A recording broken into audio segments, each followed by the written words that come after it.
오늘 미국 증시 부채 한도 협상 타결에 따라 급증할 것으로 예상됐던 이 단기채 발행 조절 정책이 나올 것이란 소식이 전해지면서 나스닥을 중심으로 반등에 결국 성공했습니다. 또 국내 증시에서는 느닷없이 9월 위기설이 고개를 들고 있다고 하는데요. 작년 9월에도 레고랜드 사태에서 비롯된 이 부동산 PF 부실로 위기설이 제기된 바 있었죠. 그래서 오늘은 세계 부동산 시장을 조망해 보면서 9월 위기설의 실체를 알아보는 시간 마련해봤습니다. 도움 말씀에 한국경제신문의 한상춘 논설위원 나와 계십니다. 안녕하십니까? 네, 안녕하십니까?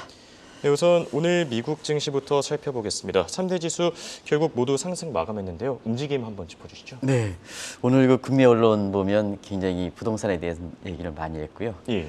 또 한국일보 같은 경우에는 이렇게 9월 위기설 실체에 대해서 얘기를 하고 있는데요. 예. 아마 시청자분도 관심이 있어서 이 내용을 좀 부동산과 관련해서 말씀을 드리겠는데요. 어제 나스닥 빅테크 업종이 급락한 문제를 두고 여러 그 해석이 나왔죠. 캐나다 중앙은행이 금리를 올렸기 때문에 다음 주에는 그 페드 회의에서 금리를 올리지 않겠느냐 하는 이런 것이 빅테크를 비롯한 나스닥 지수를 많이 끌어냈다 하는데요. 사실 페드 입장에서는 캐나다 중앙은행이 브라더 국가로서 페드의 통화 정책에는 리먼 사태 이후에 캐나다 중앙은행에 마크 허니가 있을 때에 사실 캐나다 중앙은행의 입장을 받아들였습니다. 예. 그러나 페드가 오고 난 이후서부터는 페드의 독립성 때문에 캐나다 중앙은행이 이렇게 금리를 이렇게 결정한다 하더라도 영향을 거의 안 받는다 하는 이쪽을 좀 말씀을 드리고요. 오늘 그 나스닥 지수가 바로 반등에 성공한 것은 어제 말씀드렸다시피 딜루지 공포, 우리가 부채 협상이 타결된 이후에 국고가 바닥나다 보니까 채우기 위해서 단기채 물량을 급증시킬 것이다. 이게 이제 홍수에 비해서 딜루지 공포라 이렇게 말씀을 드리는데요. 예. 아시겠습니다. 이대로 발행된다면 단기채의 발행 물량이 증가해서 단기채 가격이 떨어지고 시중의 금리는 올라가지 않습니까? 그러니까 빅테크 업종이 떨어지지 않습니까? 예. 오늘 반대 현상이 나타났습니다. 아마 캐나다 중앙은행의 금리가 페드에 영향을 미친다면 이 요인은 계속해서 영향을 국고채 금리 상승으로 여기된 기록이었죠. 그러나 오늘 정영국 PD께서 보여주시겠습니다는 2년물과 10년물 모두 금리가 떨어졌습니다. 예, 그렇죠. 한번 보시면 되겠습니다. 그러니까 2년물과 10년물 미국의 국채 금리가 전부 떨어졌습니다. 그래서 캐나다 중앙은행에 의해서 이렇게 미국의 나스닥 지수가 떨어졌다. 이런 시각은 좀 이렇게 인과관계가 불분명하다 이렇게 보이겠습니다. 예. 그럼 왜 오늘 이렇게 그 국고채 금리가 저렇게 떨어지면서 빅테크 업종을 중심으로 해서 사실상 나스닥 지수가 비교적 큰 포를 났을까 하는 측면에서는 미국의 그 재무부가 딜루지 공포를 완화시키기 위해서 단기채 공급 물량의 시기별로 조정하겠다 하는 입장을 이렇게 정책 기대가 나왔습니다. 예. 그러던 것이 결과적으로 보면 딜루지 공포가 많이 완화되고 그다음에 그동안 그 빅테크 업종의 주가가 거품이 오를 정도로 많이 올랐지 않습니까? 그러다 보니까 멜다운 공포도 좀 완화되면서 나스닥 지수가 올라갔다 하는 것을 말씀을 드리겠습니다. 예. 역시 그 다우지수가 올라가는 것은 경기 침체 우려에 대한 완화가 이렇게 어제도 진단이 되었습니다는 이것이 계속되면서 오늘 다우존스 지수도 올랐죠. 그래서 우리가 3대 예측 기관들이 미국의 경제 성장률 올렸다 하는 것은 어제 말씀드렸고요. 오늘 GDP 애틀란타 나와에서 2분기가 지금 마무리가 하는 시점에서 2분기 성장률이 나왔습니다. 2분기 성장률 예측치가 나왔는데요. 대체로 보면 최대치 3% 내지는 2%는 걸리겠다. 그러면 시청자 여러분 아시겠습니다는 1분기에 미국 경제 성장률 잠정치가 1.3% 나왔지 않습니까? 예. 그럼 2분기 성장률이 이렇게 2에서 3% 하면 경기 침체 우려가 완화되다 보니까 결과적으로 다우존스 지수가 계속해서 올랐다 이렇게 됐습니다. 오늘 두 가지 각도에서 말씀드리겠습니다. 예. 오늘 연일과 어제도 테슬라 올해 연초서부터 테슬라에 대해서는 작년에 한 70% 정도에서 부정적으로 굉장히 봤습니다는 올해는 좋은 소식만 밝게 본는 아니고 좋은 소식만 전해드리겠다 하는데요. 어제는 빅테크 급락 속에 테슬라의 주가가 올랐지 않습니까? 예, 일론 그렇죠. 머스크도 굉장히 환호를 했다 하는데요. 오늘도 테슬라의 주가가 많이 올라가고 있습니다. 그러다 보니까 테슬라에 대해서 일단 일론 머스크의 이렇게 사회적 일탈행위가 많이 줄어들고 있습니다. 그래서 지금은 트위터 같은 경우는 전문 경영 체제를 맡긴 상태이고요. 그다음에 테슬라 같은 경우에도 경영의 간섭을 좀 많이 적게 하겠다. 대신에 스페이스X분 이 부분에 대해서 집중하겠다 하는 이런 쪽인데요. 그래서 일론 머스크와 관련된 테슬라라든가 트위터라든가 스페이스X, 특히 스페이스X 부분에 대한 월가의 그 관심이 상당히 높아지고 있습니다. 그래서 작년까지만 하더라도 스페이스X에 대한 부분에 대해서 부정적 의견을 좀 말씀드렸습니다는 최근에 보면 미국의 월가에서도 분위기가 확 바뀌어서 지금 스페이스X 부분에 대해서 사실 그 투자자 분위기가 굉장히 조성되고 있는데요. 국내에서 지금 이니셜 A자로 들어가는 이렇게 소형 금융사가 대형 금융사가 가져왔던 스페이스X에 의결권이 없는 데에 비해서 의결권이 있는 거로 이렇게 한국의 투자자들을 그렇게 해서 갔는데요. 예. 상당히 분위기가 좋은 분위기가 형성되고 있는 것이 아닌가 생각합니다. 어쨌든 작년에 70% 폭락돼 있지 않습니까? 예. 아직도 올해 들어서 올해 110달러 대비해서는 사실 배 이상 올라갔다 하더라도 작년에 비해서는 아직도 절반에 못 미치는 상황이거든요. 그래서 여전히 작년부터 테슬라에 갖고 있는 사람의 투자 손실이 있긴 합니다는 그나마 테슬라에 대한 분위기가 완전히 바뀌고 있다 이렇게 보이겠습니다. 그만큼 CEO, 오너가 어떤 해결을 하느냐, 그것이 도의적 책임, 그다음에 투명성, 경직성, 정직성 이런 쪽으로 가느냐 안 가느냐에 따라서 이렇게 그 주가 모습이 좌우되고 관련된 그 이렇게 투자 대상에 대한 분위기가 확 바뀌는 모습이 아마 테슬라 관련된 일론 머스크의 작년과 올해 상황이지 않냐 생각합니다. 국내 그 금융사고를 저지르는 많은 그 CEO들한테 많은 시사점을 던져주는 것이 아닌가 생각합니다. 예. 말씀해 주신 대로 테슬라 오늘 급등한 가운데 지금 시간외 거래에서도 거의 3% 넘게 오르면서 아주 세게 올라가 있죠. $240까지 네네. 돌파한 상황이고요. 자, 반면에 국내 증시에서는 지금 9월 위기설이 돌고 있다고 합니다. 제 기억으로는 한 2달 정도 전쯤에 이 부분을 좀 짚어주셨던 것 같은데 9월 위기설은 어떤 내용 때문에 나오고 있는 건가요? 네, 사실 지난 4월 8일 날 예. 4월 위기설이 사실 가능성이 적다 보니까 위기론자를 중심으로 해서 9월 달로 넘긴다 하는 그 방송을 제목 가지고 이렇게 방송해 드렸습니다. 근데 오늘 그 한국일보에서 이 9월 위기설과 관련해서 이렇게 얘기를 이렇게 크게 그것이 다루고 있는데요. 그 내용들을 한번 보겠습니다. 예. 한국경제신문의 그 다른 신문이긴 하지만 국내 언론에서 보면 서로가 뭐 경쟁사다 이렇게 할 필요는 없습니다. 시청자 입장에서 중요한 사항을 풀어주면 그것이 경제신문 언론의 기능이 아닌가 생각하는데요. 그 실제를 보겠습니다. 최근에 보면 우리가 6월 1일 날 이렇게 그 코로나 시대가 맞물렸죠. 끝났죠. 그러다 보니까 결과적으로 지난 그 3년 4개월 동안 코로나 지원했던 소상공인과 중소기업에 대한 지원이 끊긴다. 그러면 부실이 많이 발생하지 않느냐. 그래서 여긴 다중채무 부실 문제가 그 규모가 뭐 정책 단계에서 얘기하는 것든 시장에서 얘기하는 것든 잠재적 부실 문제 때문에 어느 하나 정확하지는 않습니다. 그런데 다중채무 부실 문제가 이렇게 되면서 결국 작년에 그 9월 달에 레몬드 사건이 있다 보니까 부동산 그 PF의 부실 문제가 겹쳐서 9월 위기설이 다시 이렇게 나오고 있는데요. 아시겠습니다는 매년 그 여름 휴가철이 끝나고 난 이후에는 이런 위기설이 많이 나오는 것은 역사적으로 그렇습니다. 유럽 재정위기도 9월 달에 나왔고요.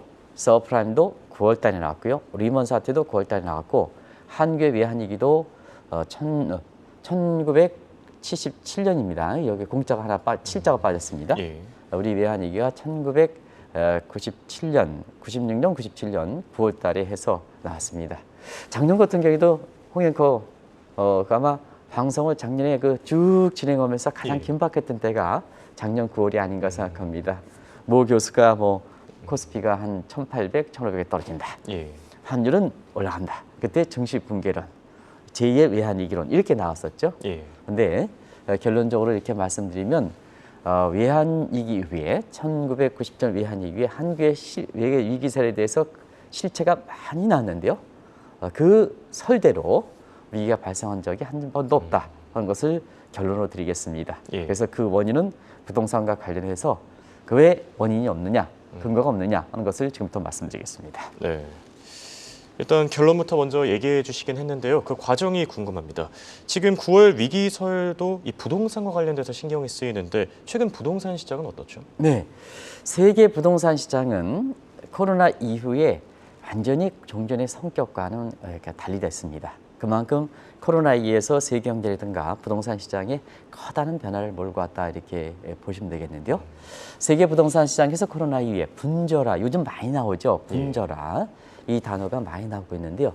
세계 부동산 시장에서는 GEF 요게 분절화인데요. 분절화 모습이 뚜렷하다 하는 각도에서 부동산과 관련된 사람은 이런 새로운 조짐을 읽으실 필요가 있다는 것을 말씀드리겠는데요. GEF 어떤 약자냐 하면 Geo Economic Fragmentation의 이니셜입니다. 그래서 GEF인데요. 요건 처음으로 한국은행에서 사실 그 최근에 이달 초에 주요 그 통화정책과 관련된 아니면 자산시장과 관련된 사람을 초청해서 이창용 그 총재께서 주관해서 이거를 심포지움을 했는데요.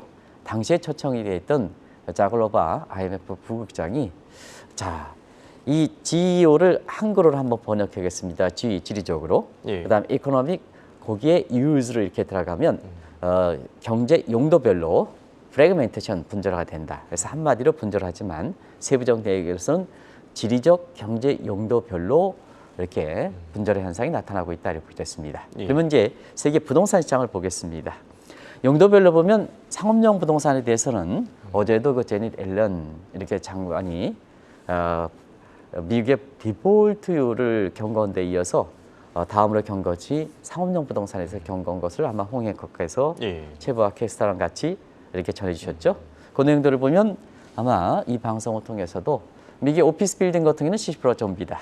뭐 진단해 드렸었고요. 예. 이게 왜 그럴까 하는 측면은 은행이 이기를 계기로 해서 은행을 통한 달러 공급, 신용 팽창, 유동성이 공급되지 않고 있다는 얘기입니다. 그래서 우리가 4월달, 5월달 M2 증가율, 총통화 증가율 가지고 했습니다는 예. 이게 마이너스 폭이 더 깊어지는 양상이거든요. 그래서 대공황 이후로 은행을 통한 사실 이런 상업용 부동산이라든가 이런 데 자금이 경색 현상을 겪는데 자금 공급이 안 되고 있다. 이게 얘기거든요. 그런 과정에서 두 가지를 얘기했습니다.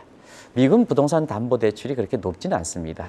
그래서 이 3월 달에 SB 사건이라든가 이런 것처럼 이게 다른 측면에서 나타나는 국고채라든가 이런 국채 투자에서 잘못된 거지 부동산에서 나타나는 건 아니거든요. 예. 그런 과정에서 상업용 부동산이 우려된다 하더라도 앨런 장관 입장에서는 금융 시스템, 은행 시스템 문제가 없다.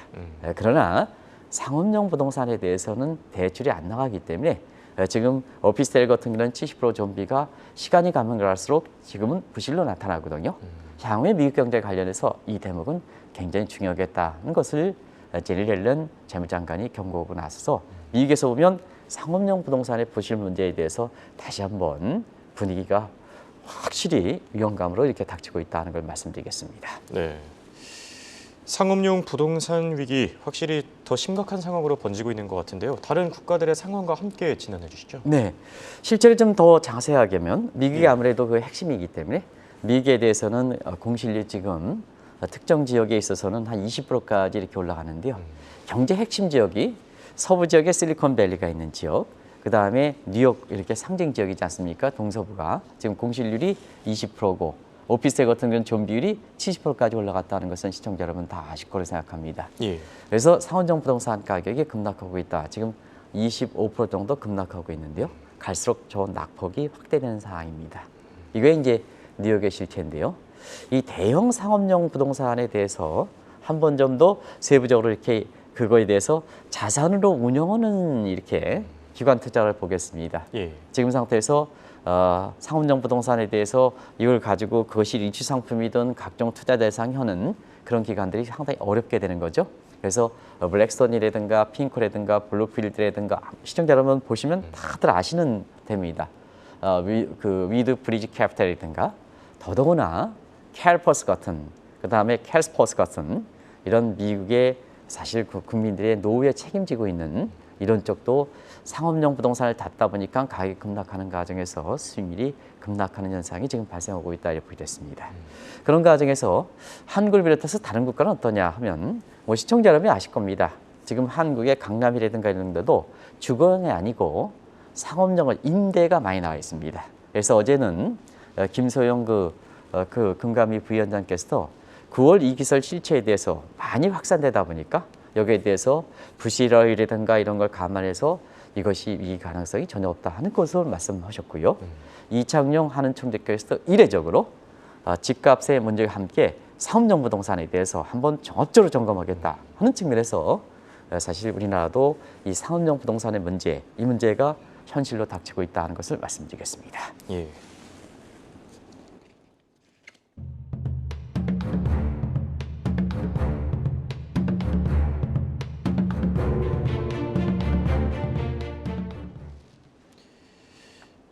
네, 이렇게 상업용 부동산 시장에 대해서 알아봤는데요. 주거용 부동산 시장에서도 이 종전과는 다른 움직임 나타나고 있지 않습니까? 네, 용도별로 상업용이냐, 그 다음에 주거용이냐, 예. 그리고 주거용에서도 어떤 특정 지역이냐 아니냐에 따라서 지금 분절의 현상이 나타나고 있다고 보고 있습니다.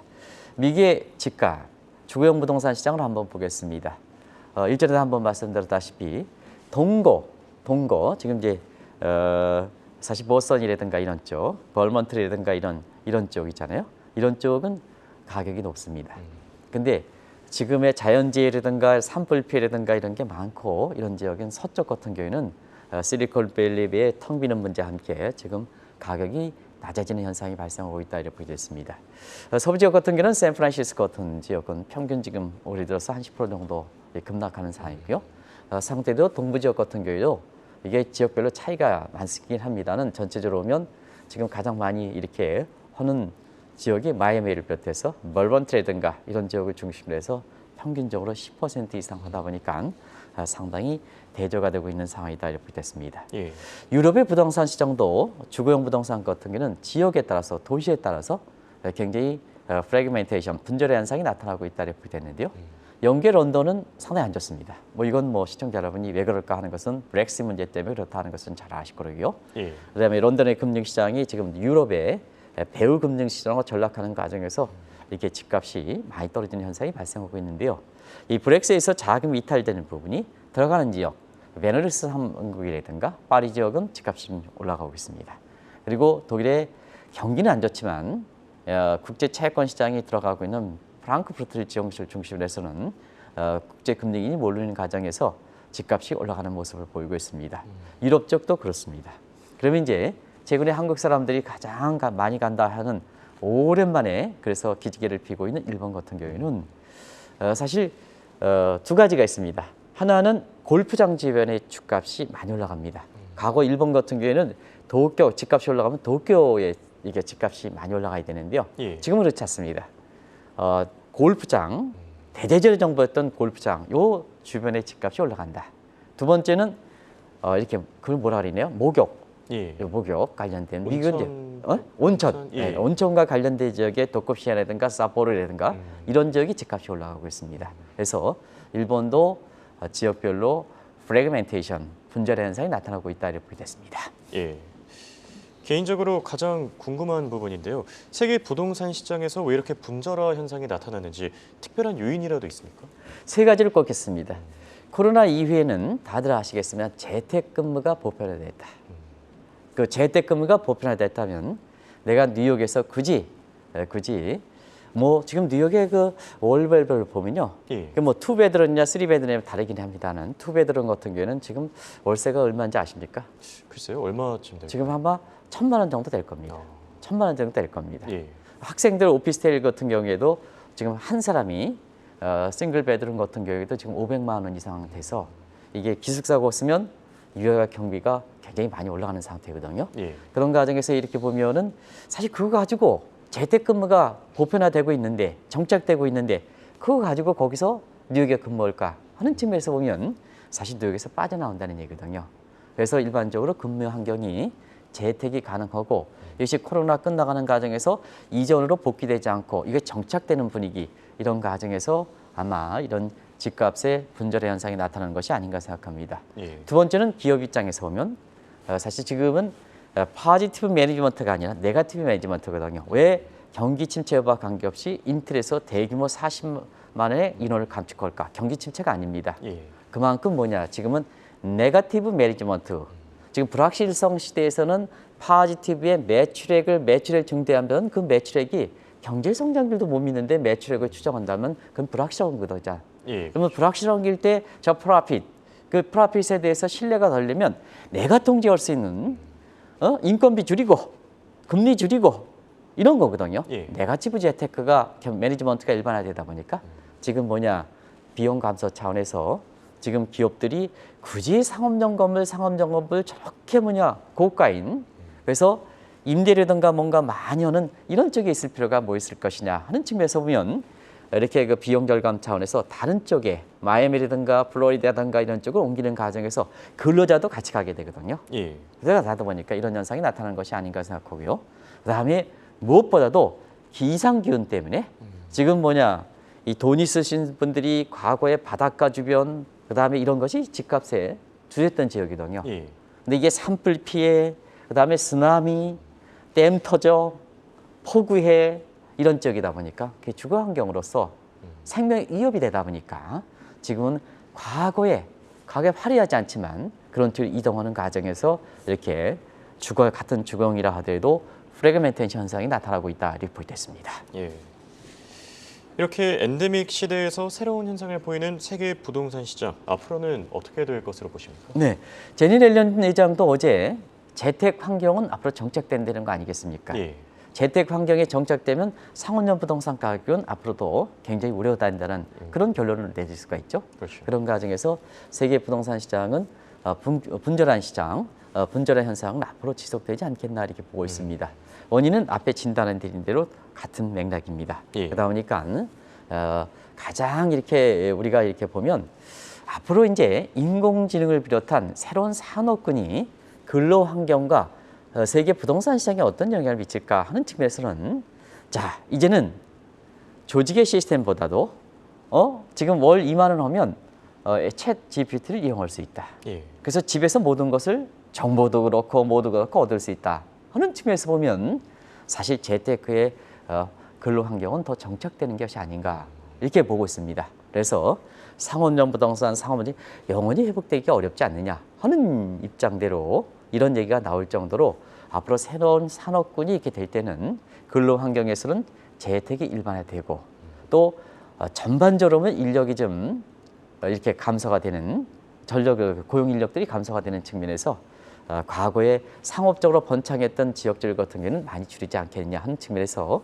지금 부동산 시장에 나타나고 분절의 현상은 앞으로도 지속되지 않겠느냐 이런 시각이 일반적이다 이렇게 됐습니다. 네. 결론을 맺어보겠습니다. 국내 부동산 시장에서도 이 새로운 변화가 일고 있는데요.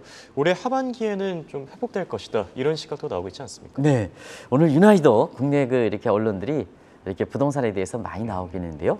새로운 조짐이 나타나기 때문에 그렇다 이렇게 됐습니다. 예.